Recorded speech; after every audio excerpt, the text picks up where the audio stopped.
There he is, the big man himself then, 15 stone, 11 and a half, coming to work again. And he goes in the ring as though he's going out for a stroll, but believe me, he's stretched just a little bit nervously. He doesn't kid us too much. He gets that adrenaline working for the big event.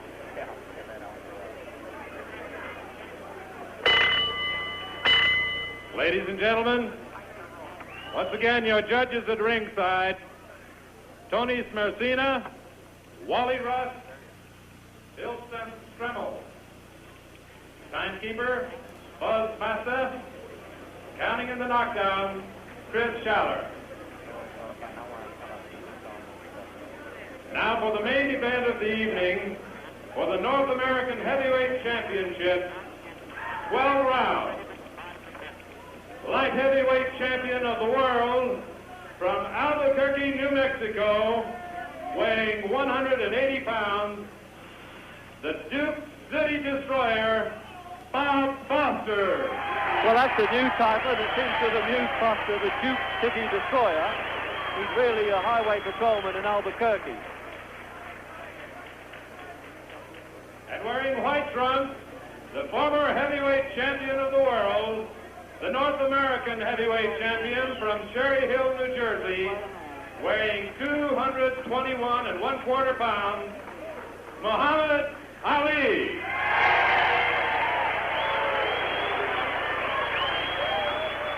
Well, he certainly is a big one there. 221 1/4.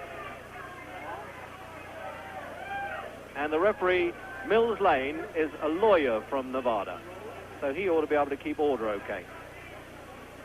Well, what setting this is then in the Casino Hotel in Lake Tahoe, Nevada, with only an exclusive 1,700 customers, the heavy rollers, that means the big gamblers, $150 at the ringside pew, $75 the cheapest seat.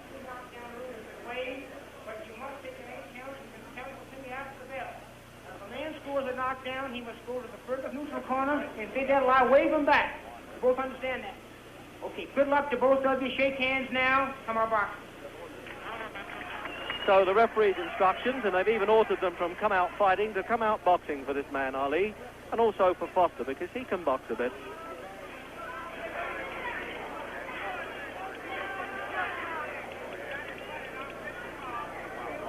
So then the handicap match, I think, the reigning world light heavyweight champion here, Bob Foster, the man who fought this man, Ali, so many years ago as an amateur in a training session, had him on the floor with a left hook and said, I've always waited for the chance to do it again. Well, now we'll know.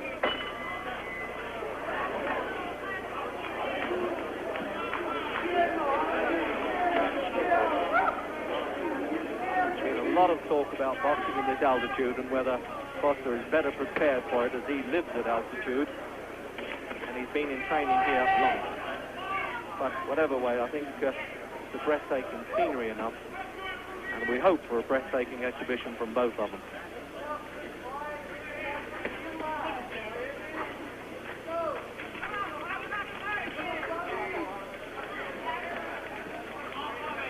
Well, there's one thing for sure, the lighter man of the two isn't backing off, and he's trying to fight side on to present a smaller target for Ali.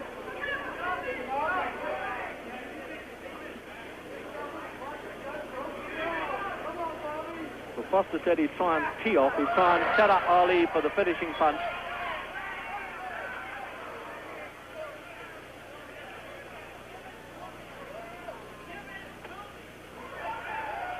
The big man now 5 pounds heavier than he weighed against Floyd Patterson.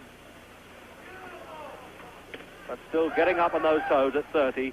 Hasn't altogether lost that youthful exuberance. And that trainer, Angelo Dundee, there in the corner, that unusual shot.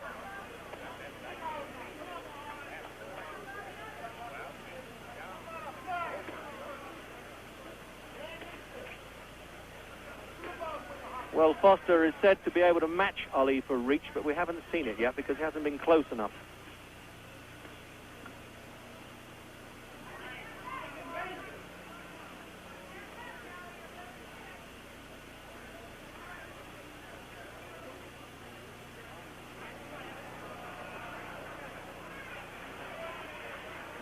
Well, Ali almost treating him with contempt. Can you imagine that? The man, the way he knocked out Finnegan, 11 world title defenses at the light heavyweight limit.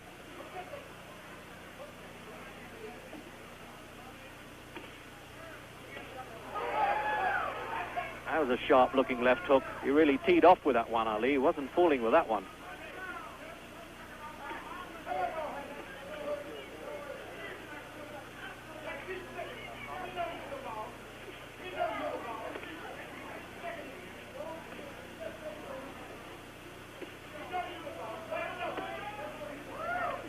And they're yelling in Ali's corner, Bundini Brown, let him know you're the boss.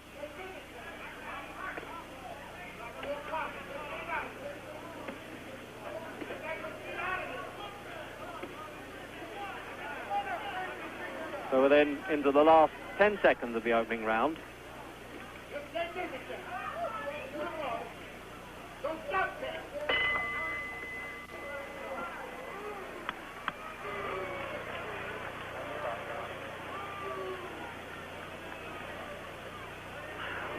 Well, Foster certainly tasted those very powerful left jabs of Ali in the opening round.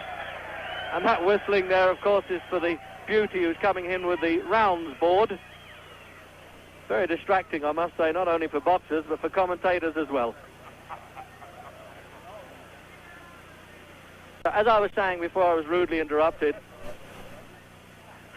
there's Ali there. Really looks as though he could doze off in the corner. What a fantastic man this is. He's now 30. Looks as though he could box forever. This is his 41st fight, and of course lost only one against Joe Frazier, and there was some dispute about that too.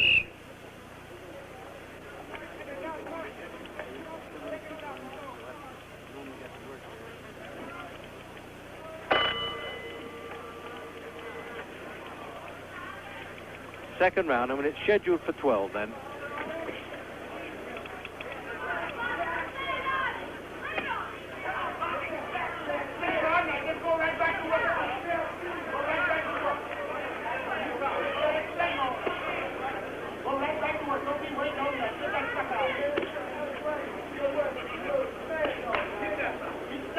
Look like flicking left hands, but I can assure you from close up, you can almost feel the thud of that as it hits Foster's face. That's a hard enough punch.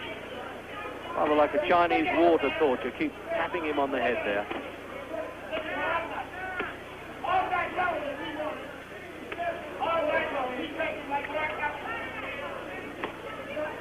Certainly a lot of noise going on in Ali's corner there. I'm surprised that this lawyer referee doesn't call him to order a bit. But it's quite obvious to me that Foster's trying to tee off. He's trying to make Ali lean into him, get closer, and throw a hard blow. Frazier gambled a lot more when he fought Joe Frazier. Only lasted 2 rounds, but that really was a hard 2 rounds.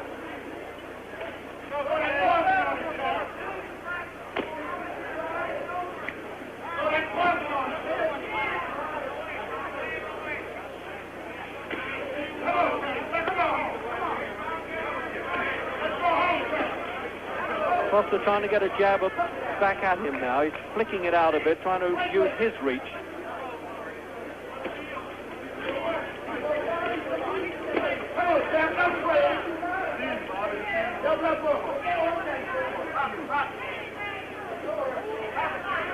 Well, this is one of the biggest rings I've seen. It's at least 20 foot. It really is decoratively done. But they're not using it at all. It's very heavily padded, and I don't know whether they can use oxygen canisters in the corner, but I understand that the Nevada State Commission said no, it's dangerous, but they allowed them to use it in training to help with the altitude problem.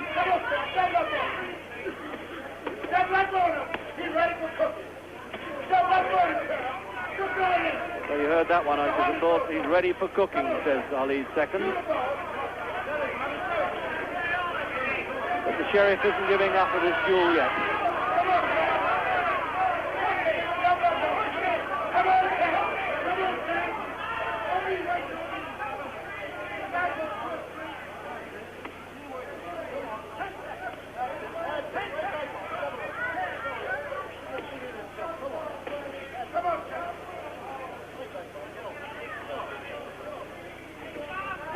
Well, that's the face of a man with a problem.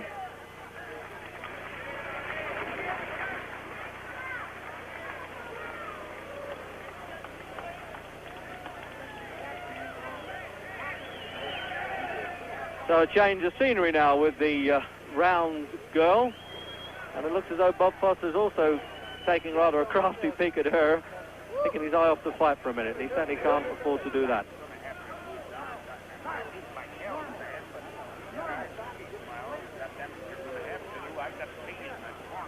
So this is the 10th fight Ali has had since he lost to Joe Frazier in 1971, and this keeps himself in shape the whole time, looking for that return. But he still hasn't scored a really clean-cut knockout since he was last champion in 1967 against Zorafoli, although Jürgen Blind did in fact get counted out, but it wasn't considered a clean knockout.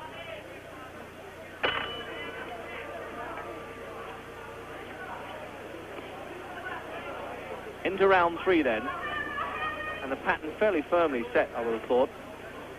The big man using this very stiff jab, Foster trying to tuck himself inside it there it is, and use a left hook. He can also use a short right-hand punch. You may recall how he knocked out Mike Quarry with a superb left hook, but I also have seen him knock opponents out with a short right hand. Now I wonder if he can get away with it here.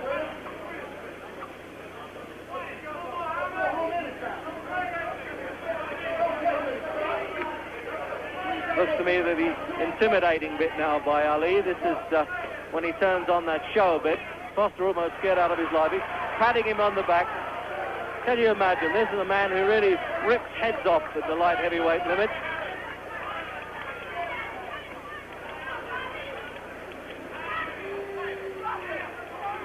And Ali treating him just like a toy there.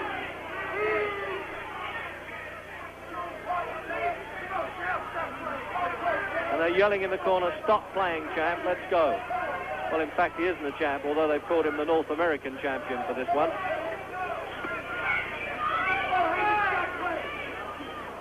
It really is Foster's psyched out of this fight, it looks, doesn't it? It looks as though he really doesn't know what to do with this big bear coming at him.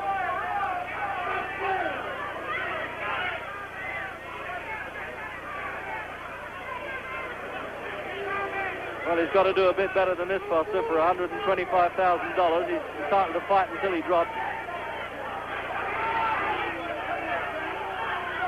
Ali's almost inviting him to do something. And he's talking to the corner there, Ali. He's saying, don't worry about him.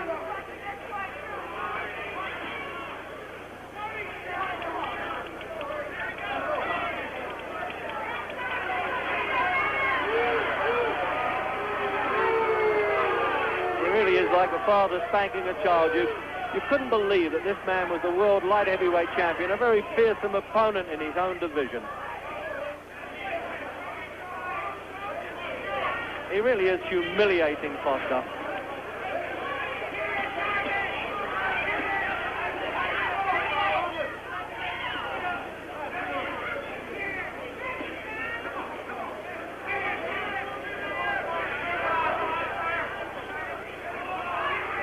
Well, it looks as almost as one-sided here as a deer hunt.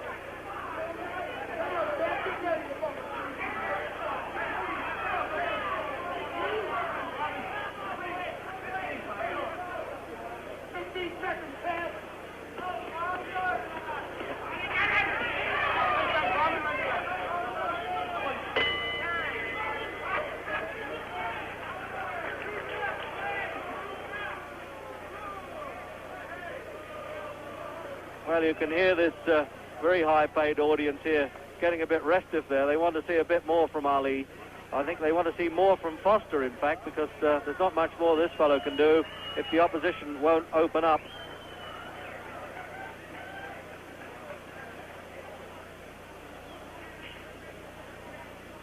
Foster, who won the light heavyweight title back in 1964. He knocked out Dick Tiger. He walked into Madison Square Garden with only 35 cents in his pocket and came out with a world championship. But it'll take a little bit better show than this for Foster to give this man any trouble at all.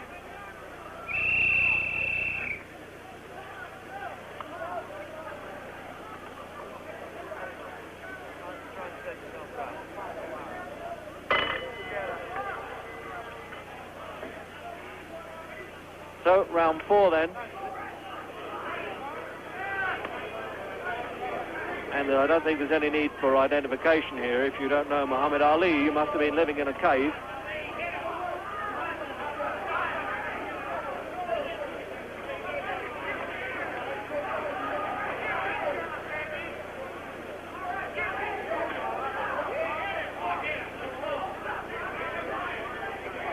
The point is, I don't think it's the exact weight that's so much of an advantage for Ali, because he isn't leaning on Foster or shoving him around. It's just sheer size and mastery. What do you know about that? A warning for a rabbit punch. Well, at least the referee got himself into the picture.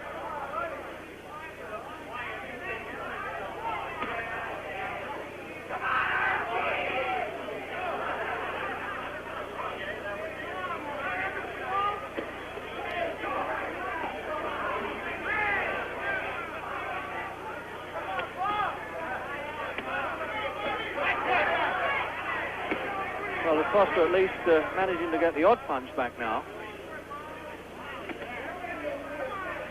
Been exercising that left hand of his on the southpaw one-armed bandits in this casino during training. Should be in good shape.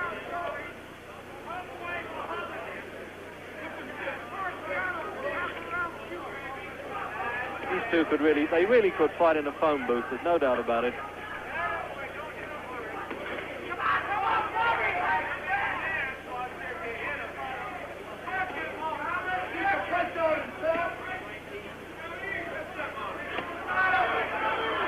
Well, that was a cup around the face that might have livened Ali up to say, well, I don't think I'm going to let this go much longer if this keeps up.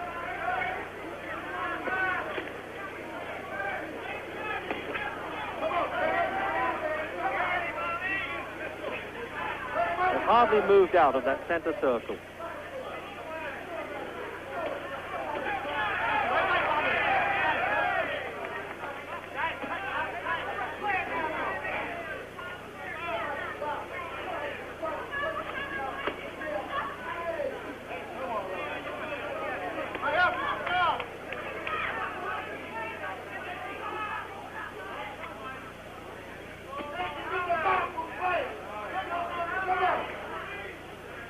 Just, believe it or not, a little mouse, as they call it in boxing, under Ali's eye. He has a swelling there. First time I've seen that pretty face ruffled, and I'm wondering how it happened.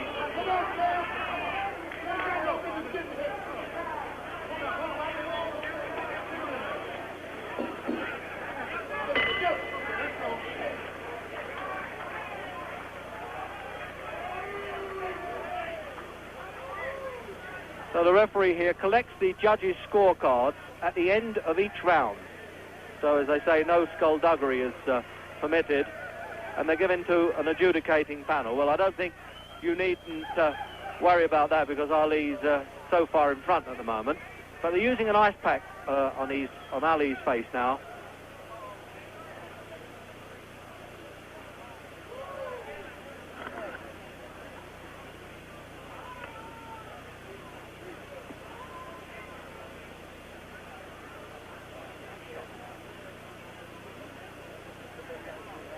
A bit of grease around Foster's face there to help him slip a few punches, I would think. And that's that conclave there in Ali's corner with Angelo Dundee using that ice pack just to keep the swelling down. It's around Ali's left eye.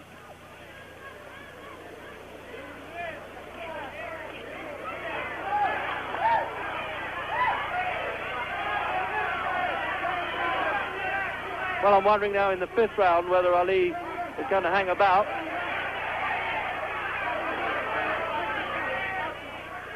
Well, it looks like they're going a bit now, doesn't it?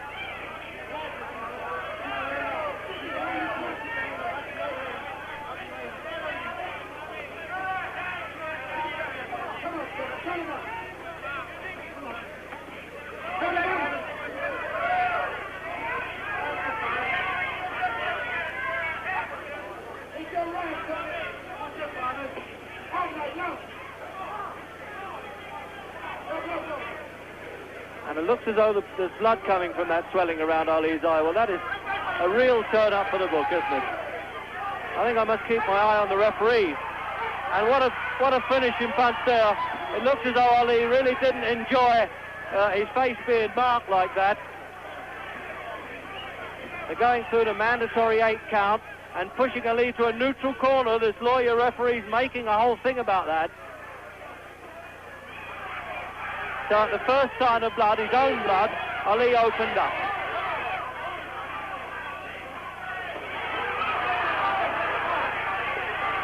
Oh, and a left hook there. It really unhinged Foster's knees, but he's having a go. And his own second's almost in the ring with him there. Just look at that. Foster's management halfway in the ring with him, but they won't get in.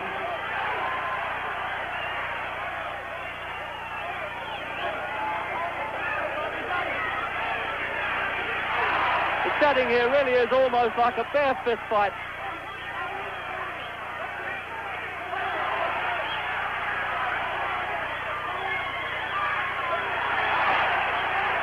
And isn't Foster getting some encouragement? The moment he gets through with a punch, the crowd go crazy there. But he's rocking again there. He's giving it all he's got, Foster, but his legs are unhinging. Yes.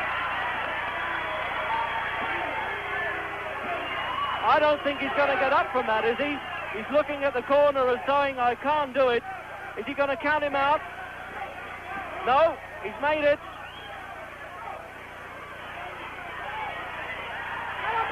Almost trying to climb up Ali's leg there, the left hook. This is the 3rd knockdown. They've waived the 3 knockdown rule in Nevada as we come up to the end of this round. Originally, if a man went down 3 times, they would stop the fight. But he might survive this round, Foster. I doubt it. Now the bell can't save him because the count will go on. And he's counting on the referee until he gets up.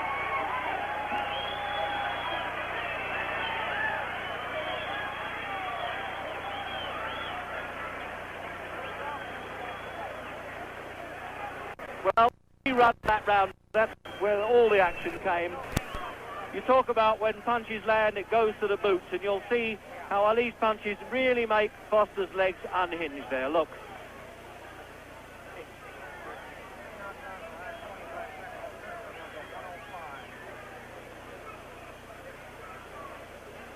Well, I wonder if they can revive this man now. I think he does need the oxygen to pull himself together. He also needs to be able to fight a bit too.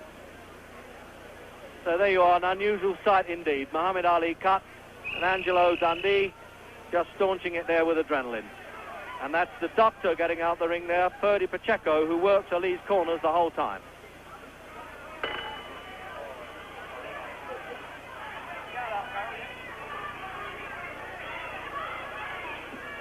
So round 6 now, with Foster well softened up in the fist.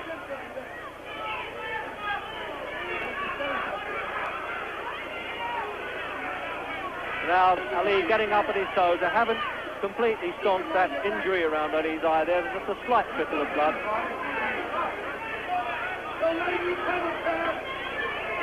And this was the round now that Ali predicted at the weigh-in. Originally he said 8, and then he said this fellow started to jive, he'll fall in 5. It's all a bit of a game, of course, with Ali, but it's taken very seriously around the world, and in some places he's hated for it.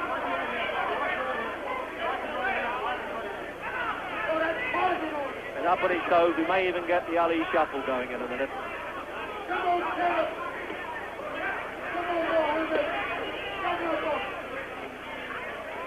on, baby.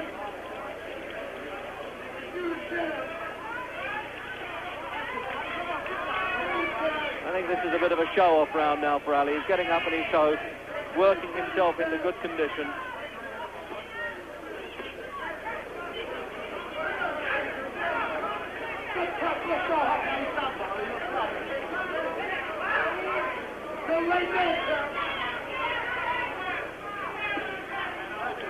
Well, he isn't pressing that advantage, Ali, is he? Most fighters would come out really raving mad, throw punches, but this fella knows it all. He knows he can bide his time.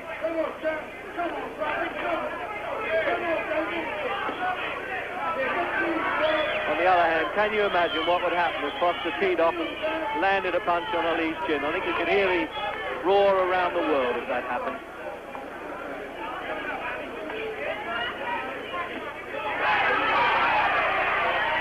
Well, That's what they call in fight circles taking a bit of a liberty. Foster's getting through with those left hands. I wonder if he's going to pay for it.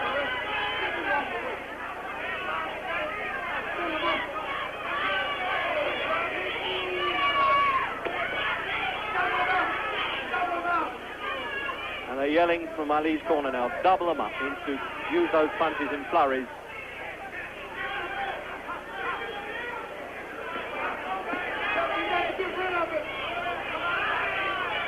That really is a red swelling there around Ali. That's really the topic of conversation here, I think.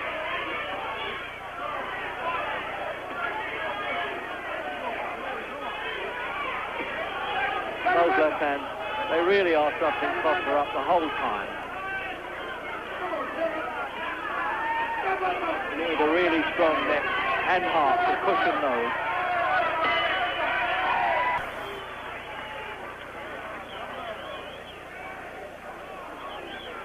Well, I think that's, I was going to say, a unique sight there, an injury to Muhammad Ali. It shows that somebody has been hitting him, and it wasn't the referee. They use these adrenaline swabs there, and of course Angelo Dundee is an expert here to patch up that wound, but it isn't serious at all. But I don't think Ali can afford to take any risk and allow Foster to catch him on it, because if it really got a bad cut, then he'd be in trouble.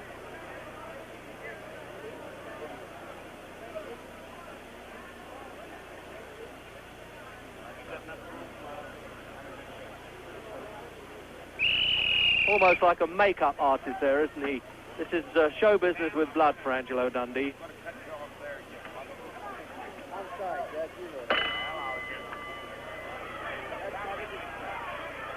Into the seventh then. And you have that swelling below Ali's eye and the cut just above it.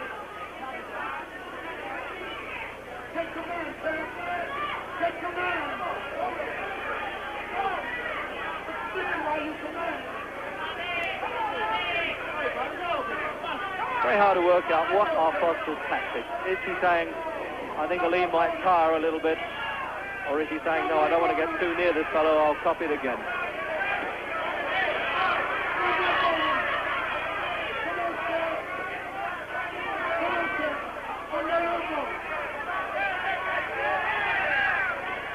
Well, it looks as though it's put a bit of new heart into Foster, that side of blood, doesn't it? He's done well, really, to recover from those knockdowns, although Ali hasn't really piled on any pressure either.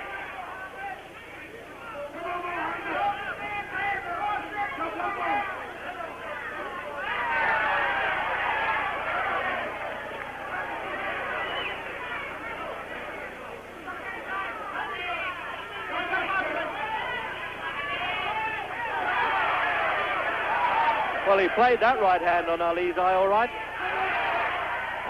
What encouragement. Anybody who gets through with a half a punch against this fella gets all the encouragement in the world.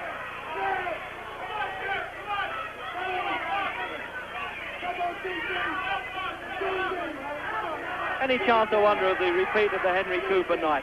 Just look at Bundini Brown there going crazy in the corner, one of Ali's seconds. He was warned off in New York for doing this and throwing water over him during the fight. But that right hand, that really is the killer punch. It was a long punch too, and I think it sickened Foster as much as anything.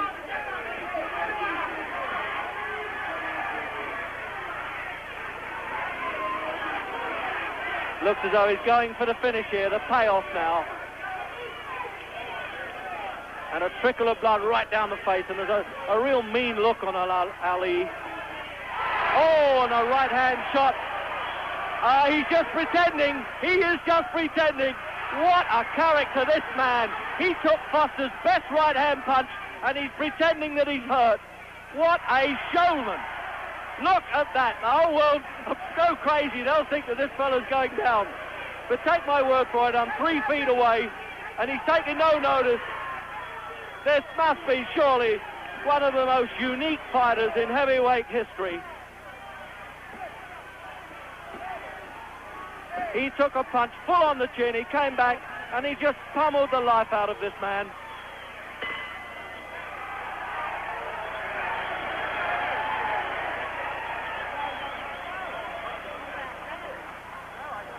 So let's have a look now again at that right-hand punch. Believe me, it hurt enough. It thudded into Ali's chin, but he put on that show with the wobbly knees. He did that when Jerry Quarry caught him.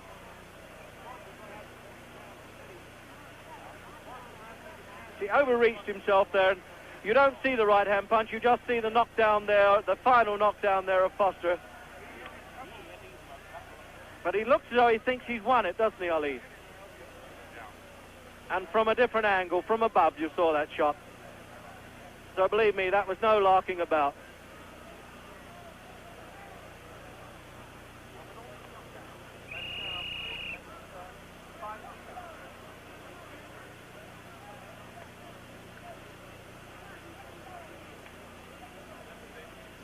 So there you are now.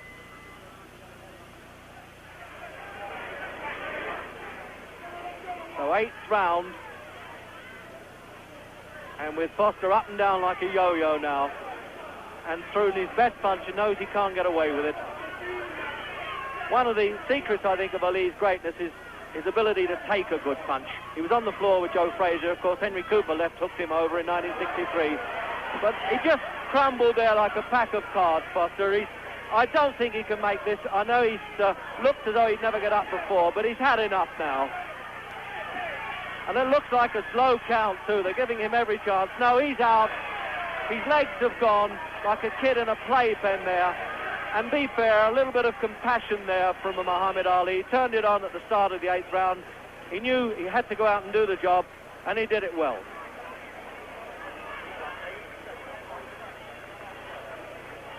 So now, when he gets his best back, let's go and have a word with Muhammad Ali.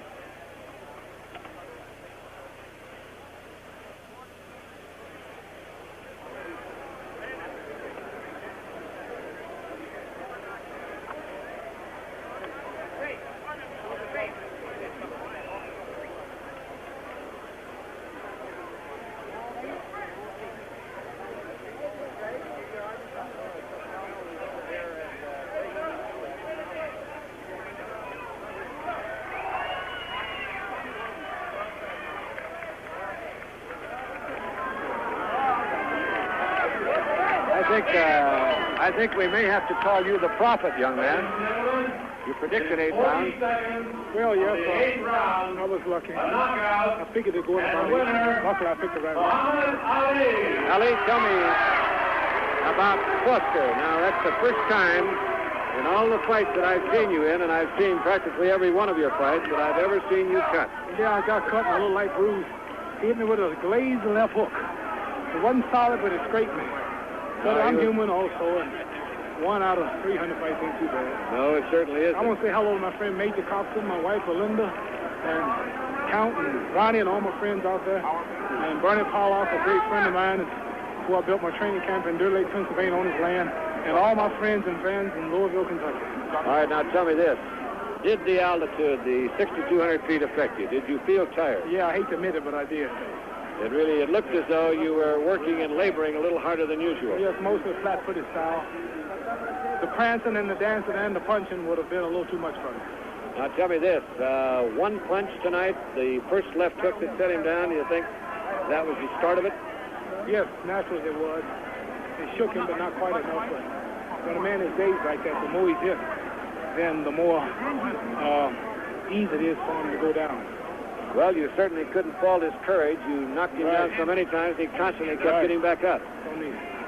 Be surprised. Champ, if we can, we would like to roll that left hook. See if we can back up our tape here now, so you have an opportunity to see it, and perhaps you can describe what's going on. Well, right now I'm just feeling him out.